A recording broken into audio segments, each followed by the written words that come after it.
Hi, it's been a while since I've talked about Battlefield 5. I've put most of my energy into Battlefield 4 Hardcore lately. However, there are a few things about my first guide series that ultimately I was not entirely happy about by the end. Some of those things I can fix with a simple video covering mistakes and a few things I missed or forgot. So that's what this video is all about. I should point out before we move forward, this video will not be all-encompassing, and some of it is stuff I noticed about my own work, and some of it stems from comments pointing out my mistakes. First, I want to cover a mistake I made essentially in passing when I did the medic bolt-action rifles. I was under the impression that because they were bolt-actions with scopes, that they had scope glint. This is not the case, and to be 100% certain this time, I actually went ahead and tested it, along with a few other ambiguous rifle types. Here is the footage I did with my friend Quasi-Stellar Radio. Alright, Jungle Carbine 3X. And you're zoomed? Zoomed, yeah. Yep, nothing. No. Is that what you want me to pick next? The Z8? Yeah, let's try the Z8. Zoomed. Oh, there you go. It does have it. It's got it. Model 8. Yeah, Model 8's got it too. You're zoomed in with the pistol carbine. Oh, yeah. There's no. Okay, so there's no scope glint on that. Well, all right. Well, that's the science done. Pretty much. Science. Yes, science. All right. Well, thank you for helping me out with that. Yeah. The next thing I wanted to quickly go over was that someone pointed out that the Breda's ammo reliability issues can be mitigated by switching to the semi-automatic firing mode.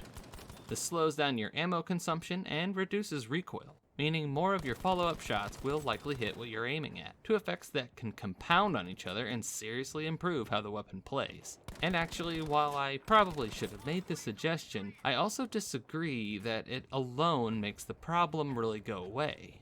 The main issue is that you are better off using the semi-auto rifles instead, and by doing that, you will get better performance for long-range fighting.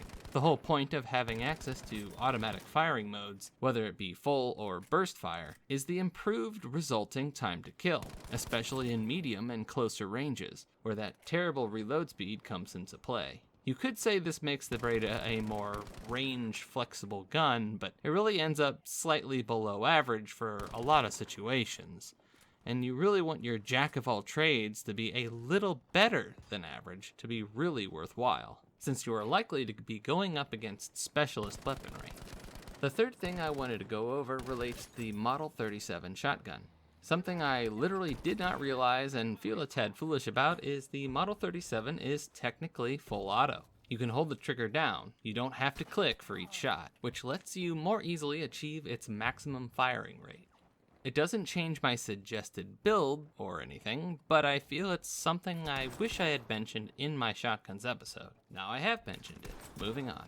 Fourth, and the penultimate thing I wanted to cover, was the fact that I never suggested using the default rocket launcher, the Panzerfaust, for pretty much any of my recommended builds for the assault class. To a certain degree, this stems from me having a somewhat dim view of the launcher. It doesn't excel at long range, nor does it do especially well in close range. Further, it has a fairly slow reload time, hampering its DPS. The main strength of the launcher is that its damage is fairly consistent per hit, even with sloppy shots, but I don't see that as something worth sacrificing peak potential damage per shot for. However, I did want to suggest the one time you might be better off using the Panzerfaust, and that is in cases where you are playing medium-sized maps where you are running a semi-auto rifle and thus keeping your distance, where the very long range of the bazooka is not needed, so you might as well go for a somewhat heavier hitting option. The maps where this is more likely to work out the best is Devastation and Rotterdam, and to a lesser degree, Solomon Islands and Provence. The final thing I wanted to go over pertains to the MAB-38. After obtaining the gold skin for the weapon, I came to the conclusion that my original tree, right,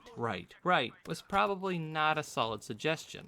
My original idea was based on the fact that its velocity upgrade gave it the best possible velocity for an SMG, and the best way to take advantage of that velocity was to improve its accuracy for longer ranged shots by selecting the upgrade that reduces the horizontal recoil. However, due to the poor damage at range compared to the MP34, I've come to the realization that this was wrong-headed. My original build also fails to let the MAB-38 sufficiently differentiate itself from the MP34, and largely tries to turn it into an inferior clone of that weapon. Instead, you should select the magazine size upgrade. The tree should be right, left, right. You should basically utilize the weapon like a miniature medium-range assault rifle, rather than a longer-range laser beam like the MP34 better achieves. And that about covers it for now.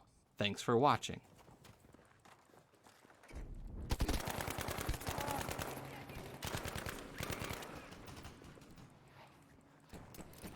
Throwing smoke grenade! I'll see to you.